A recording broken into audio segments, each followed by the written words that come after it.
everybody. This is another episode of the Exodus Project. I'm your host, Steve Eisenhower, and I am joined with a very special guest, Dr. Dennis MacDonald. I'm just going to refer to him as Dennis, as he's given me permission to do. Please. Dennis, so glad to have you on again. How are you doing? Steve, I'm doing fine, thank you. All the better for being able to expose some of my work to a new friend. Of course. Yeah, I totally love your work. In every one of my videos, I want to say it's 4 of your books are linked in the description. So people, please check the description of this video and all the others. Pick up these books. Brilliant resource.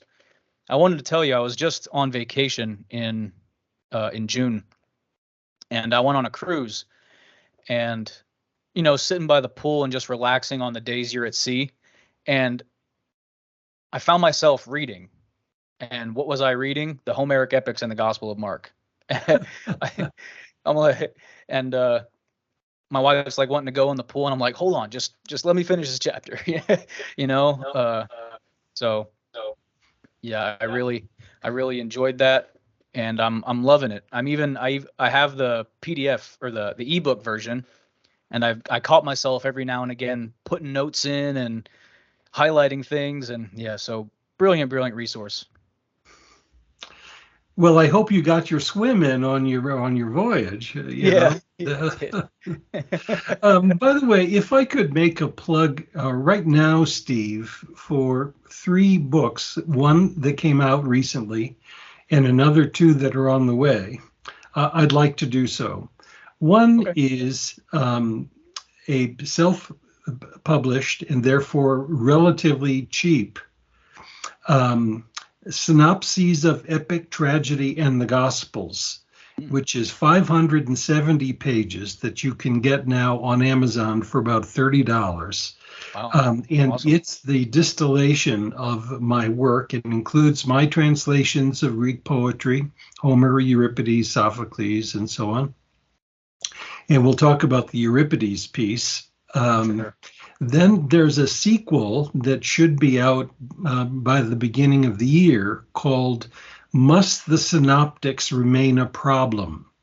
And it's a defense of my alternative reconstruction of the Q document, which is not to be confused with the Q that is usually out there, but which was constructed with really flawed criteria, even though it was done by very capable scholars.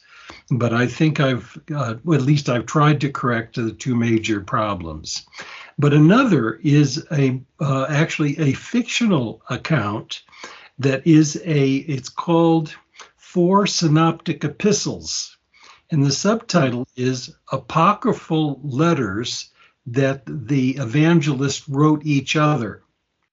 And so here you have a letter from the Q document to Mark complaining about what Mark did in his gospel. Mark then rewrites to the author of Q and explains himself. Matthew comes along and he writes a letter to Mark claiming why he did what he did to Mark's gospel and what he didn't like about it. Right. And I'm not going to tell you what Luke does, but because that will steal some of our thunder today. Sure. It is my way of trying to make available on a Kindle format and in relatively easy terms what the synoptic problem is about and how we can monitor how one author recast an earlier version of the Jesus story in order to accomplish a different task. So that should be available in about 2 years, at least. So I continue to produce in my old age. I think those will be the end of my at least book publishing. I hope to write some articles and so on. But anyway, thanks for letting me plug these. But all of them are going to be relatively inexpensive. And the last one will be available on a Kindle that is a digital format. Cool. Awesome. Yeah, those are exciting. Yeah, when those four synoptic epistles come out, definitely let me know because I'll be super interested in reading that. Yeah, that Sure. really is a fun one to write, actually. Yeah, I'm sure. I'm sure.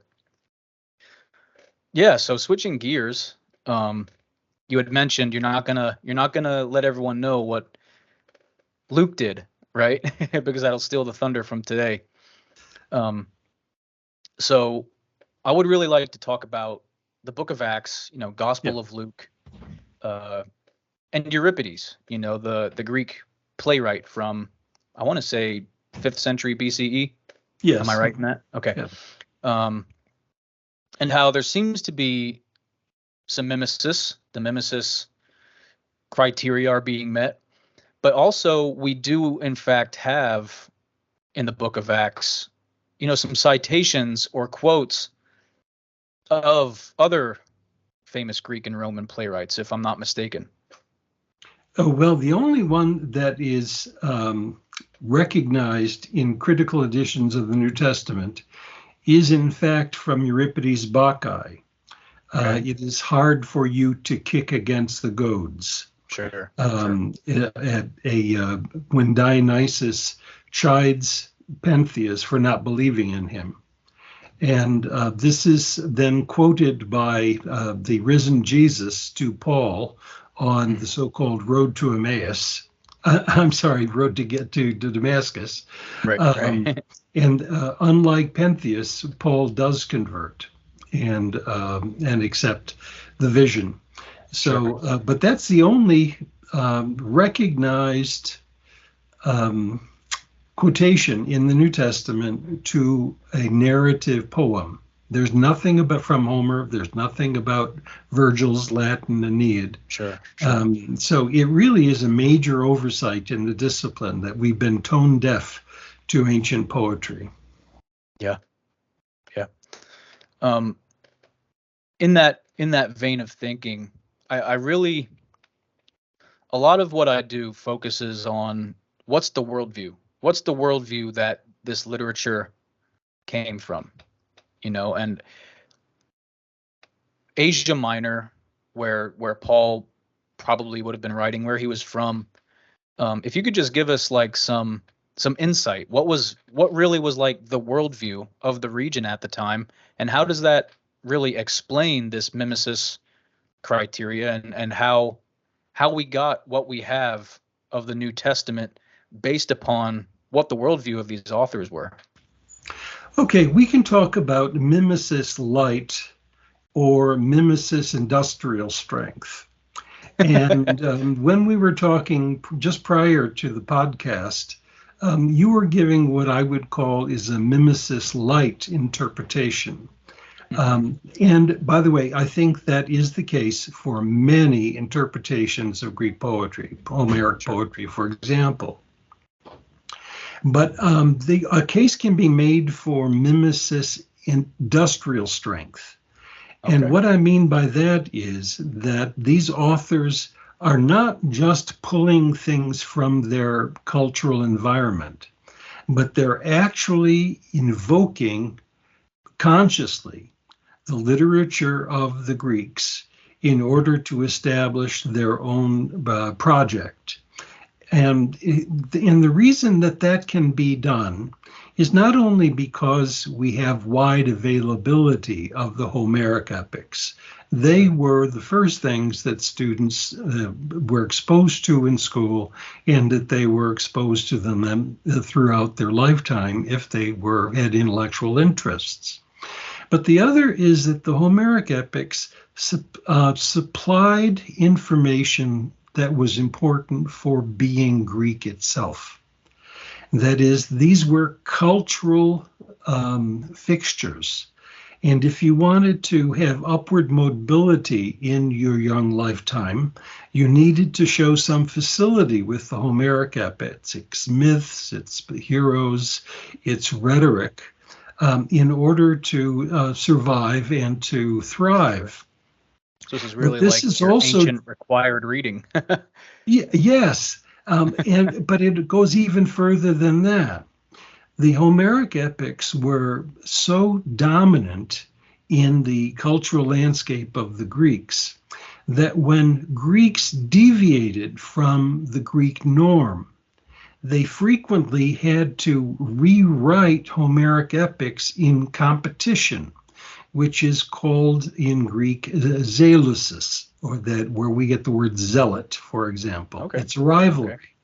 Or sometimes in rhetoric, one would call it a syncresis, a comparison, so that our hero, Moses, say, has traits that are similar to the traits of Odysseus or Heracles. And it shows that your religious community or your sect or whatever is not inferior to what one has among the Greeks.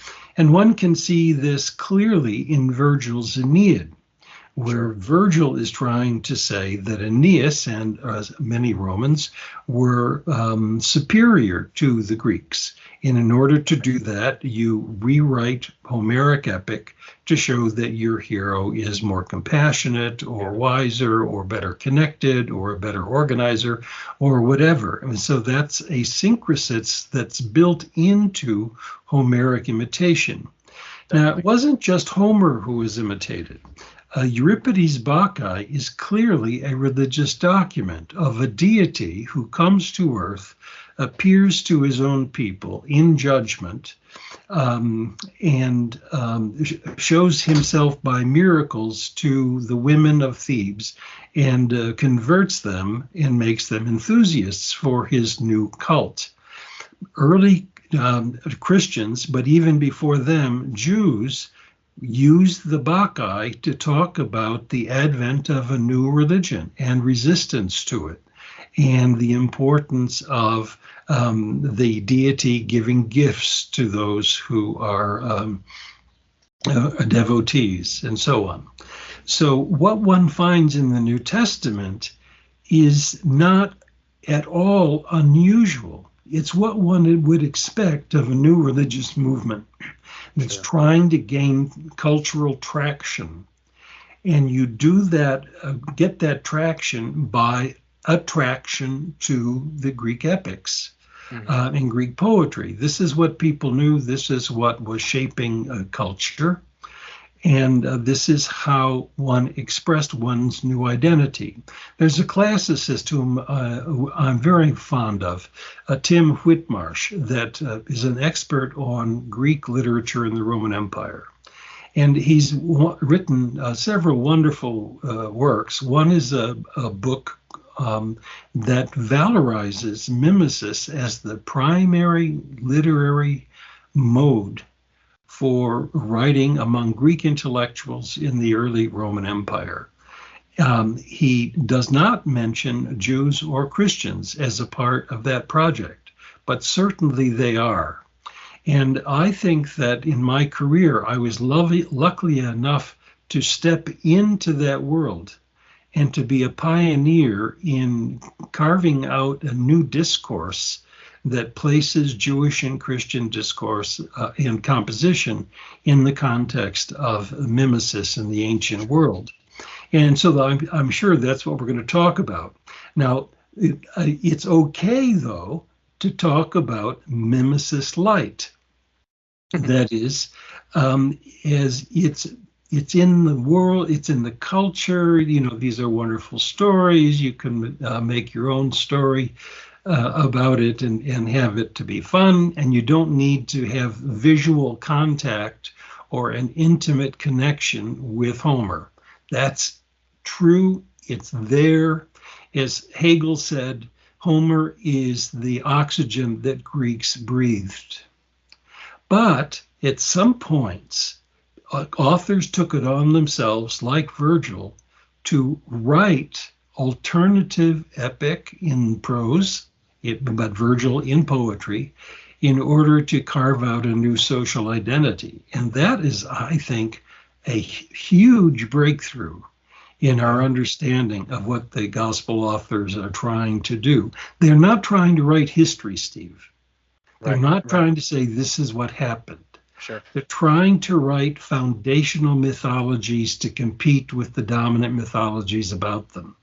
And who could complain about and object to their trying to do so?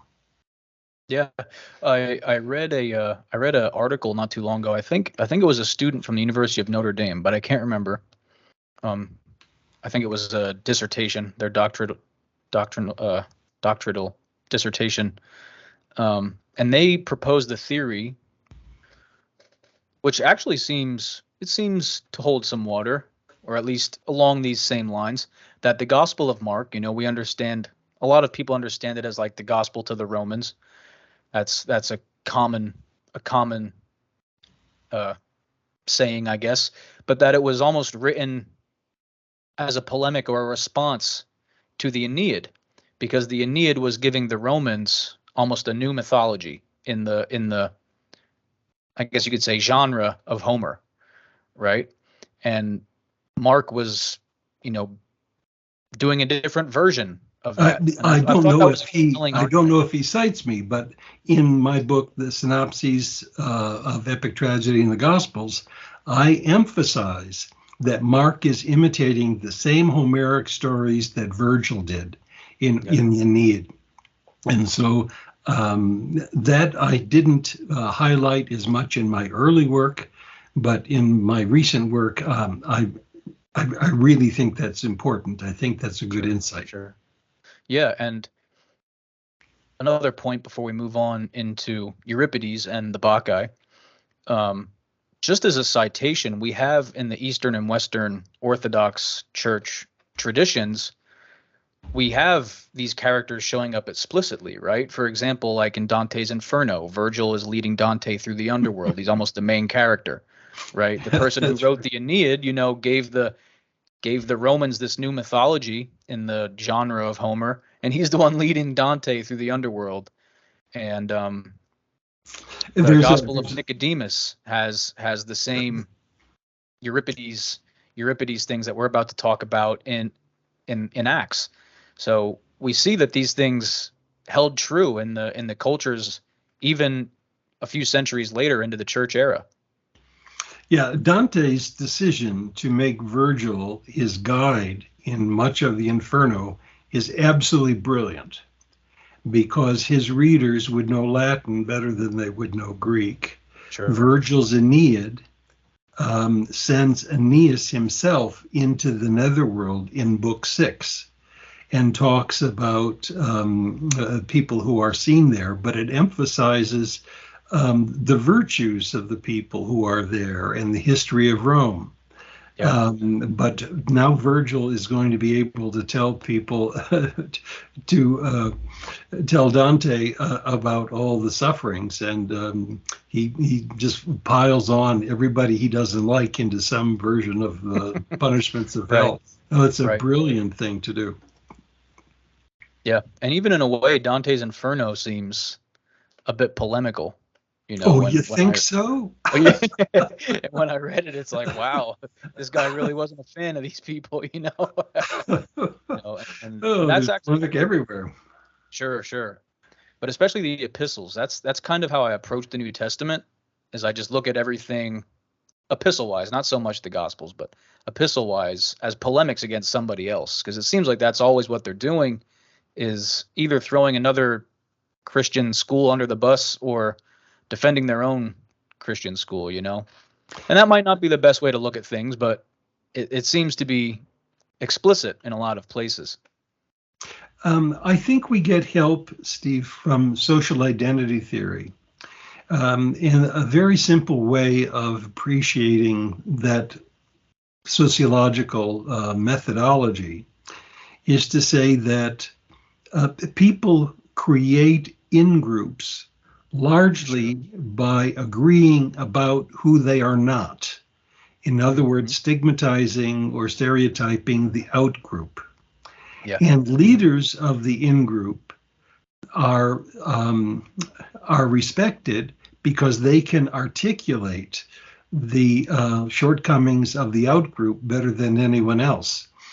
And you can see this in American politics right now because of a certain individual who is ascendant in certain circles, who is able to create um, a really a political movement largely by who he stereotypes negatively. Sure.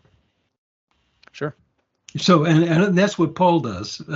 Paul is interested in showing that his way of re-articulating something that you find in Judaism is superior to the way that others would. Right, right. And we're about to get into that's really what the gospel writers, Book of Acts, so on, kind of do with Jesus. They take these ancient beloved heroes and present this character as a better version almost. Yes, that's right. So yeah, if we could just change gears and hop into Acts and the Bacchae, uh, if you just want to, lay it all out there for us. I mean, I read it, I thought it was incredible, and I really think the correlation is just uncanny. It's incredible. Steve, it's so uncanny that I can't take the credit for having discovered it. This was out in the literature for a long time. And there's a wonderful bibliography to be read in different European languages about it. And I tried to distill it and to give credibility to it by using mimesis criticism, which we can talk about, which has more rigorous criteria than are usually used. But there can't be any doubt that at two places in the Acts of the Apostles that are very important to the narrative, we find imitations of the Bacchae. And again, other people have seen this.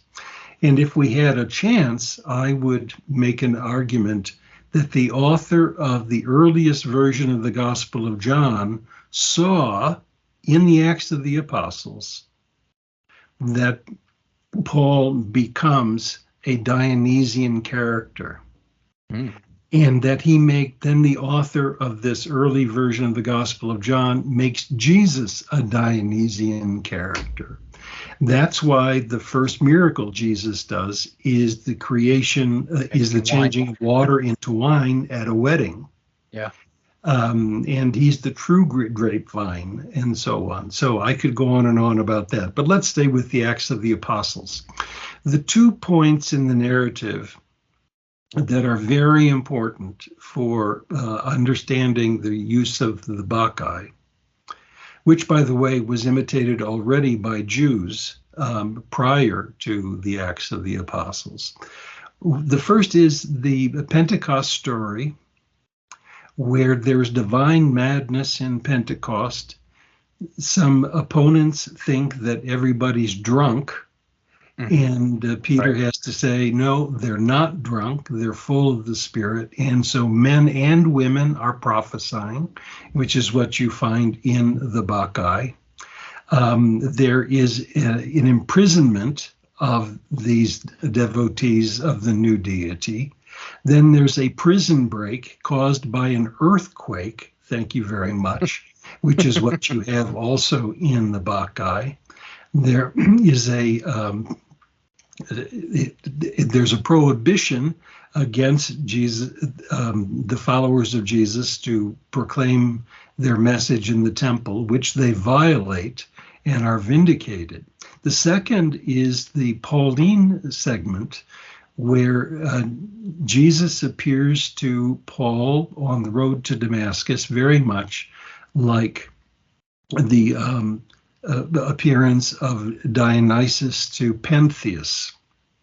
And this is where you get the quotation, it's hard for you to kick against the goads, at least in one of Paul's 3 accounts of what happened. Unlike Pentheus, Saul, that is, accepts the message, is determined to proclaim the gospel now to Gentiles, which he had persecuted earlier. And then he has a prison break. Now, let me just go through a few of the details later on. The first time the Christian message gets to Europe, according to Luke, is when Paul goes to Macedonia, that is Philippi, Right. and he finds women outside the city worshiping. There's a woman named Lydia Right. who's from Lydia. Thyatira is in Lydia. She sells purple garments. Duh, purple is the color that's sacred to Dionysus. And Sure. why are Sure. they worshiping in a place of prayer outside the city? Now, the chorus in Euripides' Bacchae is composed of, get this now, Steve, Lydian women. So you have Wow. Lydia from Lydia with women outside the city, and then you have the Lydian women as the chorus, who are among the devotees of Dionysus. That is such a huge flag and a giveaway. Sure. Sure. Wow. So you have to see that now Paul is a more compassionate um, new religious character than Dionysus, because Dionysus comes to Thebes to kill its king and to exile its royal family. Paul Right. is a nicer guest. But then Paul and Silas are put in prison because instead of driving a woman crazy, they drive her sane. And her slave owners no longer get fees for her prophesying. Mm. Then there's an earthquake that frees them. There's a jailer who pulls his sword and wants to commit suicide, but Paul says, we're not fleeing. That's what happens in the Bacchae. There's an earthquake. Pentheus draws his sword. He tries in vain to kill the god, but the god says, hey, don't go away. I'm still here. And so it just goes on, and it is so beautifully playful. Right. It is so Wow. it is so much syncresis. Jesus is more compassionate than Dionysus. He's as powerful as Dionysus in a way, by at least his God causing an earthquake and so on. And again, other scholars have seen these parallels. But Steve, they're not as threatening as parallels to the Gospels. Sure. That is, Oh, for sure. Paul For sure. is not the savior of the Greeks. Right. You only Even have though this even though Paul account. does present himself as a pseudo Christ in his own writings, but that's kind of besides the point. No, I mean, that's a good point. I grant you that.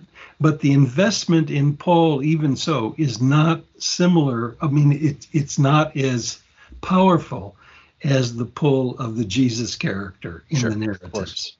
If I can And just bounce something off you real quick, because as you were saying about that, I never really put this connection together.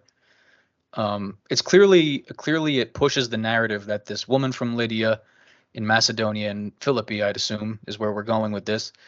Do you think there's any correlation, Paul, to initiate his Greek or his European ministry? He begins in Philippi, which was the namesake of Alexander's father, if I remember correctly. Um, in Macedonia, which is the origin of the Greek Empire. So is this kind of like Paul is starting Christianity in the place where the Greek Empire really began? This is Alexander's home. Do you see well, any correlation there? I don't see a correlation to the Alexander tradition, although you very well could be right. But when people left Troy, whether they're Achaeans or whether they're the Trojans themselves, Mhm. they try to skirt the Aegean by going not too far off from shore. So they go up to Samothrace, which Paul does. They then go to Macedonia. This is where Odysseus, when he leaves, he goes past Samothrace to the city of the Cicones, that is in Thrace, which is near Samothrace, obviously. Sure. Then when in the Aeneid, when Aeneas and his people leave, they go off in the same direction, and Aeneas Right. founds a city there. Mhm. The place that they left is, of course, Troy. And when you have this story of Paul, Paul leaves from Troas. Troas. Yeah. which Right. is Wow. identified with the Troad. I think the issue is really the spread of an exiled people from the east to the west by going on a well-known route from Troas up to Thrace or Macedonia. And that's where the new religion is going to take hold. Again, not too different from what one would find in Virgil. Sure. Right, the founding of a new settlement. On the other hand, you certainly have associations of Philippi and Macedonia with the Alexander tradition. And so it could be that you have lots of cultural factors informing that decision. Sure. It just seems if I was a Greek reader in the first century, it just seems like there's so many correlations, like of just like you said, this Aeneid idea, Aeneas going from Troy and to Macedonia, Odysseus doing the same thing. It's just over and over and over. This is what's going to turn the light bulbs on in the mind of a Greek reader at the time. Yes, and I think this is a wonderful example of something that we need to have out there. Sure. When one says that there is intertextual borrowing, that borrowing is not necessarily quid pro quo. That is, there it is. That's the quid, and the quo is the object. The ancients were taught to use eclectic mimesis, that is, to use multiple models at once in order to avoid charges of plagiarism or to show off and to say that they have multiple literary models. And in some cases, it's difficult to tease out which one is dominant. But I don't even know that we need to. That is, you may have multiple cultural factors informing a particular motif. And that's a way, one way that authors could show off. Wow.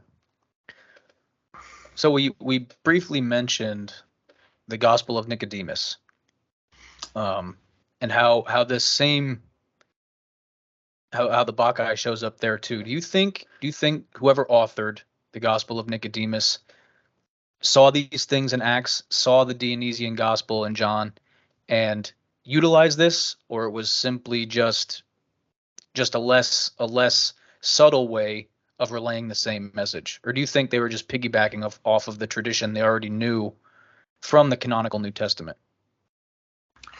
I'm going to give a simple answer, and then I'm going to make it very complex.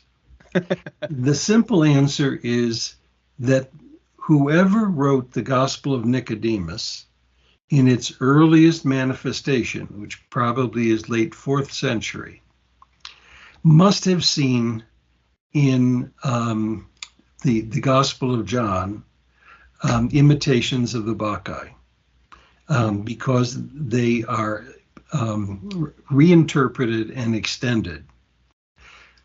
Here's the complexification.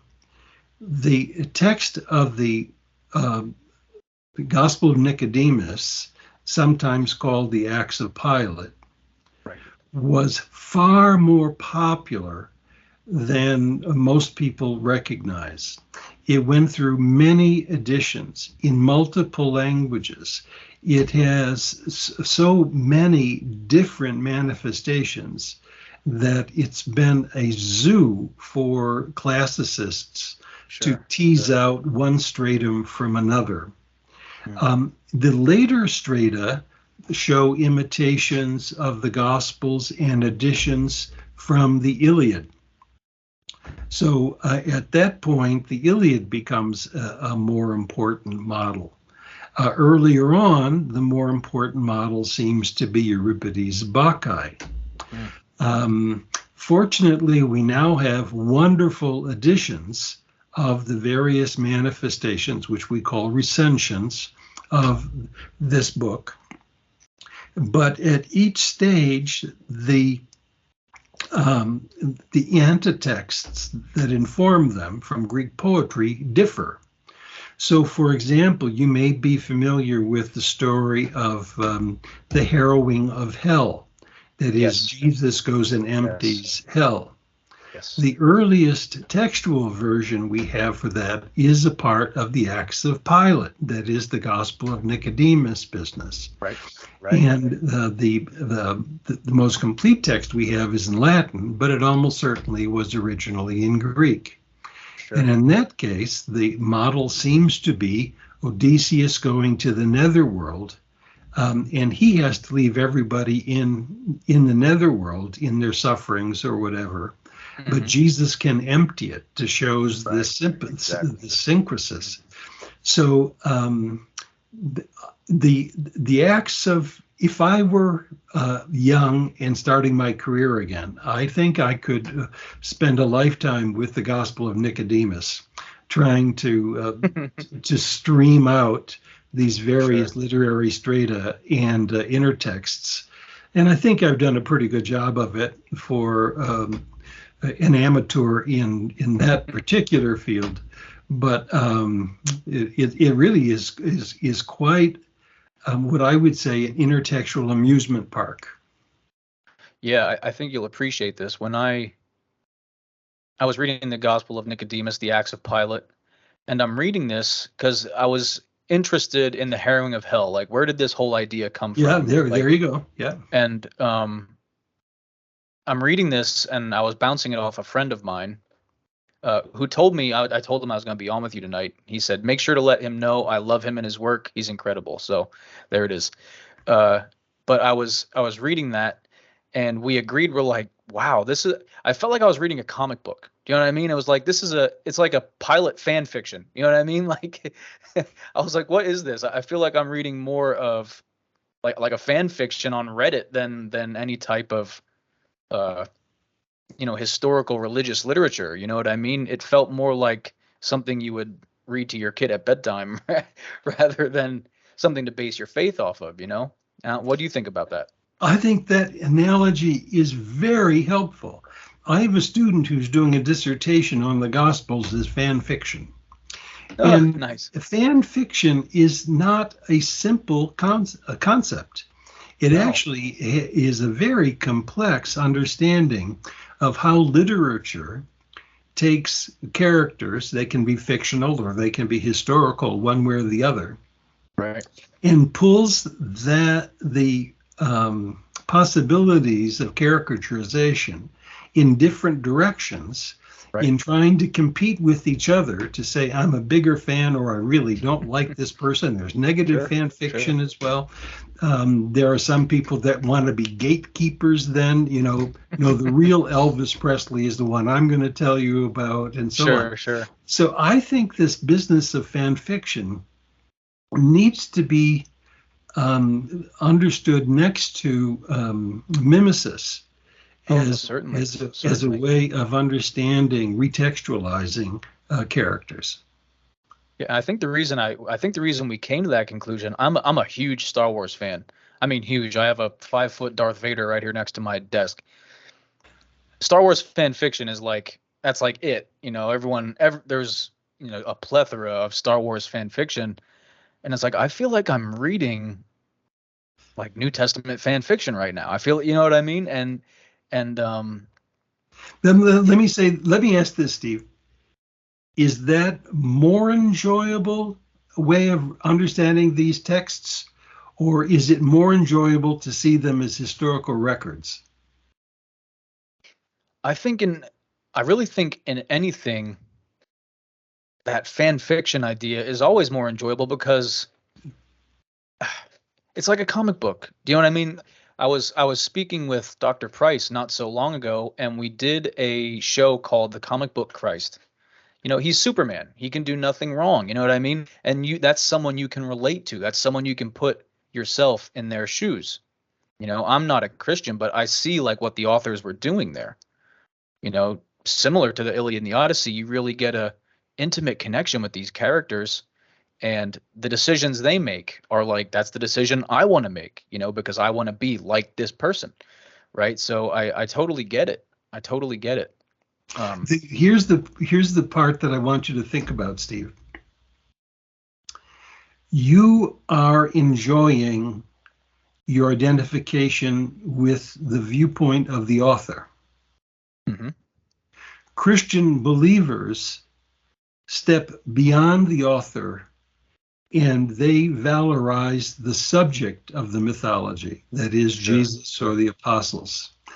And I think the Christian church has to back off from history and understand fan fiction. Sure. Well, if this was, sure. If this was, for example, Euripides, that's a play. That's something you're going to go see and watch. Or Homer would have been relayed by bards to a tune, right? Those would have been things that you could get emotionally and intimately connected to the story rather than the history of it, right? I'm sure the little 6-year-old boy sitting at his father's feet as the bard is, singing this story about Odysseus, he's dreaming of being Odysseus, right? And that's the whole point. Yeah, maybe, but you don't have to believe in a historical Odysseus to appreciate the story of Odysseus. Just like I don't need to believe in a real Darth Vader to, not that I should make the decisions Darth Vader made, but the same Luke Skywalker. Be the young Luke Skywalker. Yeah, exactly. So I totally understand when we approach these things from the idea of fan fiction, it makes so much more sense, right? Yeah. I think that's an incredible way of looking at it. I really do. No, I think it's so important, and I feel sorry for people who get stuck trying to explain all the problems in the New Testament instead of relishing all the beauties in the New Testament. That is, the fundamentalist apologists try to explain away all the problems. My attitude is, yes, there are lots of problems. Look at the fun it is to interpret it over against, classical Greek poetry. And that's much more productive to the soul, in my view. Right. And if this were ancient Greece, say 6th century BCE Greece, would bards be necessarily reciting Homer word for word, or would they be putting their own spin on it and you get discrepancies between one bard to another? Does that make sense? In fact, we know it happened. A very good friend of mine who actually got me involved in this was one of the world-renowned scholars in Homer. His name is Albert Lord, and he wrote The Singer of Tales, which is, it's come upon some hard times, and I think rightly so. But he identified that earlier than the codification of the Homeric epics, there were wide varieties in the way these stories were told. No two bards probably told the story in exactly the same way.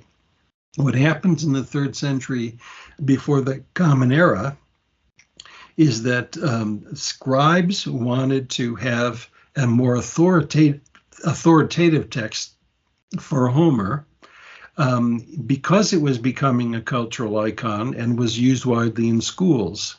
So by the time you get to the New Testament, and before that in the 2nd century BCE among Jews, the text of Homer had been pretty much settled. So it becomes more standard and predictable as a literary target. Right. But before that, you're exactly right, Steve. No two storytellers told the story quite the same way until it got textualized. Sure. And do you think in the earliest iteration of Christianity that type of thing could have happened? That different communities had a different story of how these events transpired, and they told them in that way, and that's how you get these different traditions until you have a codified New Testament? Or do you think it kind of took a different route than that? I think it took a very different route, Steve. And if you want me to say more about it after I'm done, I can say more about it. Okay. I don't think there is a single story in the Gospels that existed in a recognizable way prior to its writing down. Now, Wow. that sounds outrageous, but here's my my logic. We know that Christians talk to each other about Jesus, and you can see this in the Pauline epistles. And Paul learns about Jesus surely by having consulted with the pillars in Jerusalem for 2 weeks, according to Galatians. And so I don't deny for a moment that there was oral traditioning about Jesus. The problem is to go from that to basically anything that you have in the New Testament narratives. Now, the one place where you might have something is in the words of institution of the so-called Lord's Supper, because you have a version of it in 1 Corinthians 11. You have another version of it in Mark. Now, it's not impossible. In fact, I think it's likely that Mark had seen the version in 1 Corinthians, but we don't know that. But we also know that in the history of religions, the ritual utterances tend to be more stable than other kinds of utterances.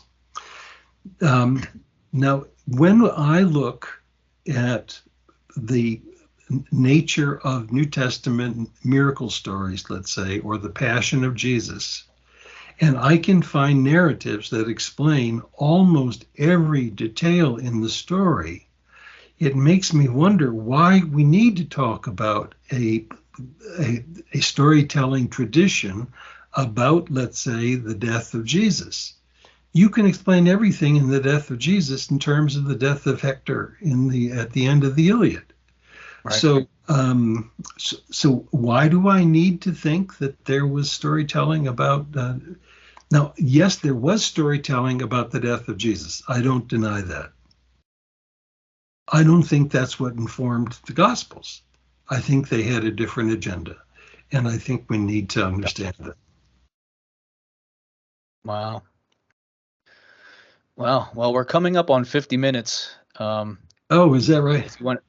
If you want to go a little longer, that's fine, or we can call it here and maybe reconvene at another time. I want you to look at the list of things you wanted to talk about, and prioritize them and tell me what comes at the top, and we'll see if we can deal with one more topic. Okay.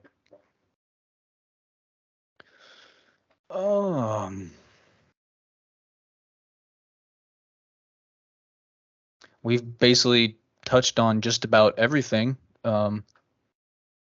We touched on Dante's Inferno and Virgil, Acts of Pilate, Euripides, Acts and the Bacchae. But I do think one more interesting topic that we could just take, just a minute or two to talk about, is the Messianic secret in Mark, and how that's such a brilliant author's writing tool rather than, how things would have happened. That the reader knows more than the characters do. That's such a brilliant way of authorship, right? And that seems to be very Homeric. It's Homeric, but it also appears in Athenian tragedy. And you'll hear lots of people, including very well-known scholars, say that the Gospels are basically bioi, that is, narratives of individuals, portraits, lives of people, and so on. There's not a single example, Steve, there's not a single example of a bios that has secrecy in it. Mm. Athenian tragedy has secrecy all the time. And the way it works is a character comes on stage and tells the chorus and the audience what the story's about, so that the audience and the chorus know more than all of the characters who are on stage. The author, then there's a certain amount of secrecy that happens. The characters are not recognized by each other. And then there's an anagonismus That is, there's a recognition by one character of another, and that is the peripeteia, that is the turning point in the narrative. But let's look at the Odyssey. Odysseus comes home. Athena transforms him into a beggar so that he can plan the killing of the suitors. He is recognized by his dog, that's Anagnorisis. Then Eurycleia recognizes him when she washes his feet. Odysseus reveals himself to his son Telemachus, and then to his two most faithful slaves, Eumaeus and Phlodius. And then he reveals himself to the suitors and kills them. He reveals himself then to Penelope, and then reveals himself again to Laertes. That is, you have 6 stages of recognition in the Odyssey of a character who intentionally keeps his identity a secret so that he can complete his mission. So what happens in the Gospel of Mark? You have Jesus, the Son of God, concealing himself as the Son of Man. He heals people and tells them, don't tell who I am. Peter recognizes that he's the Messiah, and then he says, don't tell anybody. A woman who anoints Jesus recognizes that he's about to die. Her name is not given, but the woman who plays that role is Eurycleia, renowned far and wide. What this woman did in Mark will be remembered. Then he reveals himself at his trial to his opponents. But the reader all along knows that Jesus actually is the Son of God. Now, why? And so this motif of secrecy does not occur in Bioi. It does not occur in any, as far as I know, in any ancient life. It occurs in Greek poetry, and especially in the Odyssey. So Aristotle, when he talks in his Rhetorics and Poetics, he recognizes the importance of this motif of secrecy and recognition in Homer and also in the tragedians, and he thinks the version in Homer is the best. So this idea that the secrecy motif is Jesus is trying to keep his messiahship a secret because actually it's Mark who creates the notion of Jesus as the Son of God. I mean, it's just nonsense. It's a recognized motif, and and Mark was wise, actually brilliant, in expanding that motif. By the way, the motif also appears in the Q document, but is not extended. Mark's the one who really projects it. Right. Because you really don't find it so much in the other Gospels. I mean, in the other Gospels, you see that his notoriety was all over the place, and that he was drawing massive crowds. This and that he was really like the most popular guy around. But Mark is very, very adamant to keep it hushed. And I think secrecy occurs in the other Gospels, but it's usually parasitic. I mean, it's usually redactional from Mark. Yeah. Right. I think that. Steve, thanks for this. This was fun. Oh yeah, of course, always. But yeah, I think when I read your book, that was probably one of the biggest aha moments I had is, wow, like that parallel between Odysseus staying secret to reclaim his home and his wife and kill the suitors to complete the mission really is I mean, that's everyone, the messianic mission, the secret, that's everyone knows about that. Right. Yeah. So, but yeah, Dennis, I really appreciate you coming on. I hope we can do this again because I really enjoyed it. I did too. But everybody, in the description, Dr. Dennis MacDonald, I have his books linked. If there are any others that you would want me to post, please just let me know. I'll gladly link them down there. You click the link, it takes you right to the books on Amazon. So, so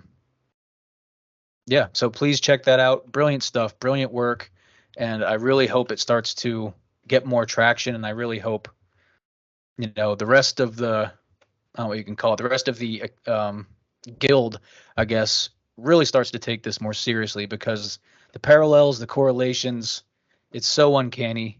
And yeah, I really love it. I really love it. So Well, thanks, Steve. I love being a conversationer, a conversation partner with you. yeah, likewise. Okay, take care. But all right, everybody, this was the Exodus Project. I'm Steve Eisenhower, Dennis MacDonald. We'll see you next time, everyone.